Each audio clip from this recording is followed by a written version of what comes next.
प्यारे विद्यार्थियों, मैं डॉक्टर विजय कुमार शाही अपने यूट्यूब चैनल डॉक्टर शाही क्लास में आप सभी का हार्दिक स्वागत करता हूँ। आज इस हिंदी कक्षा में हम शिरोरेखा के विषय में पढ़ेंगे। आप सबको पता ही है कि हिंदी वैज्ञानिक भाषा है। हर भाषा को लिखने की अपनी लिपि होती है, जिसे अंग्रेजी में स्क्रिप्ट कहते हैं, लिपि। जैसे अंग्रेजी है, अंग्रेजी की भी अपनी लिपि है।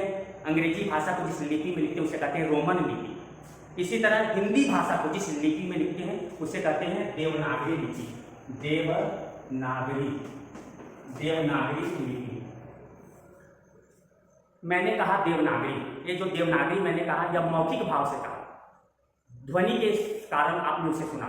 मेरे मुख से जो ध्वनि निकली देवनागरी, इसे आपने सुना। लेकिन इस देवनागरी को हम जब लिखेंगे, जिसे हम देख सके, इस देवनागरी जिसे मैंने कहा, इसे जब लिखित रूप में लिखा जाएगा, जिसे हम आंखों से देख सके, तो वह स्क्रिप्ट है, यानी स्क्रिप्ट के द्वारा ही हम लिखेंगे। तो देवनागरी जिस शब्द को मैंने कहा, इस शब्द को जब मैंने यहाँ लिख दिया, जिसे हम देख पा रहे हैं देवनागरी, तो यह जिस माध्यम से मैंने लिखा इसे कहा गया है लिपि। तो हिंदी की लिपि है देवनागरी। देवनागरी की अनेक विशेषताएं हैं। यह एक वैज्ञानिक लिपि है, लेकिन इसकी जो प्रमुख विशेषता है, जिस पर विशेष ध्यान देने की आवश्यकता है, क्योंकि अगर इस पर हम ध्यान न दें तो अर्थ का अनर्थ हो सकता है, वह है शिरोरेखा। वह है शिरोरेखा। शिरोरेखा।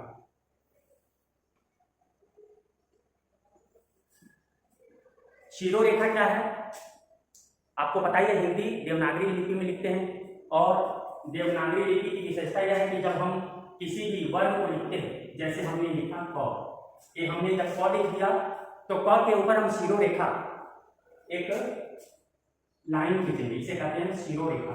एक क है, वर्ण है, और इसका जो शीर्ष भाग है, यानी ऊपर का जो भाग ये है, और यहाँ पे जब हम लाइन खींच दिए तो ये हो गया शिरोरेखा, इसे कहते हैं शिरोरेखा। इसी तरह एक ख है, इसके ऊपर हमने ये जो लाइन खींच दी, यह है शिरोरेखा। ग, इसके ऊपर हमने ये जो खींच दिया, यह है लाइन खींच दी, है शिरोरेखा। यानी यह रेखा, ये जो हमने रेखा खींच दी, ये है शिरोरेखा। शिरोरेखा क्यों है? क्योंकि वर्ण के शीर्ष भाग पर हमने रेखा खींची। इस वर्ण के शीर्ष भाग पर रेखा खींची, इस वर्ण के शीर्ष भाग यानी ऊपरी भाग में हमने रेखा खींच दी, इसलिए कहा गया है शिरोरेखा। यह हो गया वर्ण का शीर।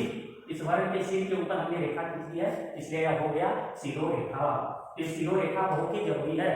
कुछ बच्चे क्या करते हैं, जब लिखते हैं, वाक्य बनाते हैं, तो शिरोरेखा नहीं खींचते, बिना शिरोरेखा के लिखते चले जाते हैं। इससे कभी कभी अर्थ का अनर्थ बन जाता है। जैसे मैं एक वाक्य लिख रहा हूं, एक वाक्य है, वह बैल गाड़ी खींच रहा है। जैसे यहां लिखा गया है, वह बैल गाड़ी खींच रहा है। अब शिरोरेखा न होने के कारण इसके कई अर्थ निकल सकते हैं।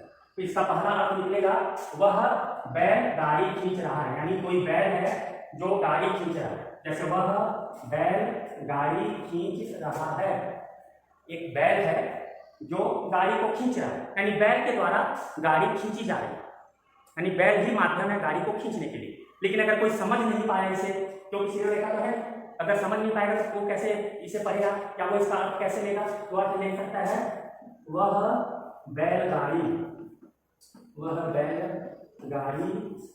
खींच रहा है,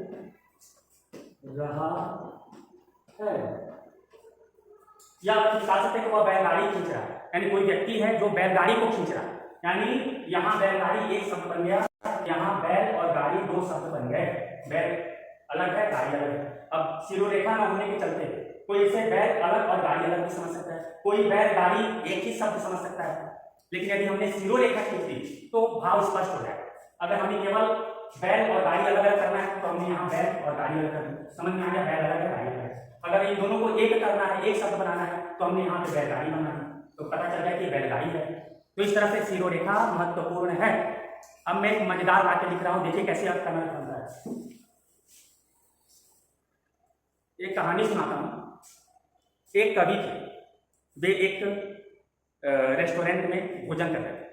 अचानक उन्होंने देखा कि रेस्टोरेंट का कोई नौकर, वहां काम करने वाला कोई व्यक्ति एक पात्र में दही लेकर बाहर आया और दही को नीचे कहीं रख दिया।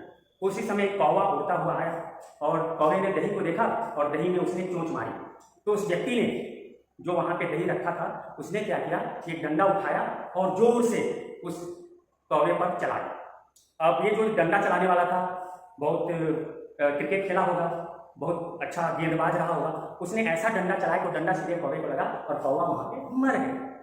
उस मरे हुए कौवे को देखकर कवि प्राण हृदय बहुत ही दुखी हुए, जो कवि थे दुखी हुए और वे वहाँ से बाहर निकले। अचानक उन्होंने देखा सामने का नल लगा हुआ था और नल के पास गया और हाथ धोने लगे। दुखी तो थे ही, अचानक उनके मन से एक पंक्ति फूट पड़ी और उन्होंने वहाँ पे लिख दिया। क्या लिखा है देखिए, वहाँ उन्होंने लिखा, काग दही के कारण जान गंवायो। उन्होंने लिखा काग दही के कारण जान गंवायो, यानी जो कौवा है दही के कारण मारा गया। यह तो स्पष्ट हो गया, लेकिन उन्होंने सिरो रेखा नहीं दिया। सिरो रेखा नहीं देने के कारण कुछ देर के बाद में एक व्यक्ति पहुंचा, वह किसी ऑफिस में कलर कर रहा होगा, वह पहुंचा और कागजी गड़बड़ी के कारण उसे सस्पेंड कर दिया गया था, निलंबित कर दिया गया। तो जब वहां पे आया और उसने देखा, वो भी हाथ धोने लगा। हाथ धोते हुए उसने देखा क्या लिखा हुआ है, क्या लिखा हुआ है। अब उसने पढ़ने की कोशिश की, तो वो जो कि कलर था, कागजी घोटाले के कारण उसे निलंबित किया गया था, तो उसने काग दही के कारण जान गंवायो नहीं पढ़ा। उसने क्या पढ़ा, इसने जोड़ दिया कागज ही के कारण जान गंवायो। उसने पढ़ा कागज ही के कारण जान गंवायो। कागज का मतलब कागज।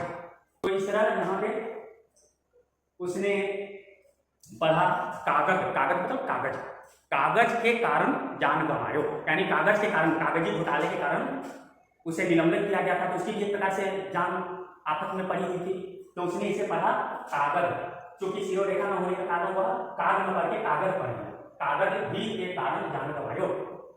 तो इस तरह अर्थ का अर्थ हो गया। उसने कवि ने लिखा कि काग के कारण जान गंवायो, यानी कि काग दही के कारण जान गंवायो, जो कौवा है दही के कारण मारा गया। अब ये कलर आया, उसने देखा कि लिखा हुआ है कागज, अब वो काग और ग को जोड़ दिया और ही को अलग कर दिया, क्योंकि सिरो रेखा तो है। तो उसने पढ़ा कि कागज ही के कारण जान गंवायो, यानी कागज के कारण मेरी जान आफत में पड़ी हुई है, क्योंकि उसे कागजी घोटाले के कारण निलंबित किया गया। उसी समय अब वो चला गया। उसी समय एक नवयुवक पहुंचा, वह प्रेमी था, किसी से उसका प्रेम रहा होगा और उसकी प्रेमिका धोखा देकर चली गई, तो भी दुखी था। वह भी उस नल के पास आया, हाथ धोने लगा। अचानक उसने देखा कुछ लिखा हुआ है, उसने देखा। अब उसने दूसरे तरीके से पढ़ा। उसने क्या पढ़ा, उसने पढ़ा यहाँ से का को लिखा दिया। उसने पढ़ा, सिरो रेखा हटा देते हैं। उसने क्या किया, का को जोड़ दिया और गदही बना दिया। का गदही के कारण जान गंवायो। इसने जो काग था, काग दही, तो इसने का और गदही, तो किसी रेखा तो है, तो उसने का गदही के कारण जान गंवायो। गदही उसने अपने प्रेमिका के लिए संबोधित किया कि वो जो प्रेमिका यानी जो गदही है, जो प्रेमिका है, जो उसे धोखा देकर चली गई है, उसके लिए वो भी जान आपस में डाले हुए है, वो भी दुखी हो रहा है।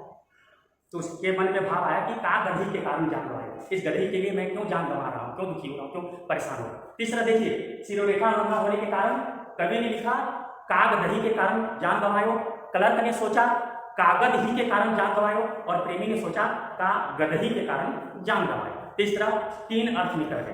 क्यों निकले, क्योंकि सिरोरेखा है नहीं। वही अगर सिरोरेखा कभी अगर डाल दिए होते, सिरोरेखा के साथ लिखे होते, तो सीधी आ जाती, बात सामने आ जाती कि कागज दही के कारण जान गंवायो। इसलिए सिरोरेखा आवश्यक है।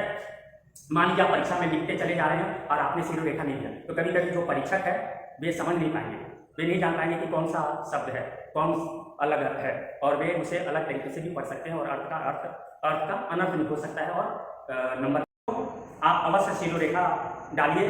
बिना सिरोरेखा के आप कभी हिंदी शब्दों को न लिखें, इससे अर्थ का अनर्थ भी हो सकता है। मुझे पूरा विश्वास हो गया है कि आप सिरोरेखा के महत्व को समझ गए होंगे और आप जब भी लिखेंगे तो अवश्य सिरोरेखा शब्दों पर आप लगाएंगे, वर्णों पर लगाएंगे। बिना सिरोरेखा के आप हिंदी शब्दों को नहीं लिखेंगे। धन्यवाद।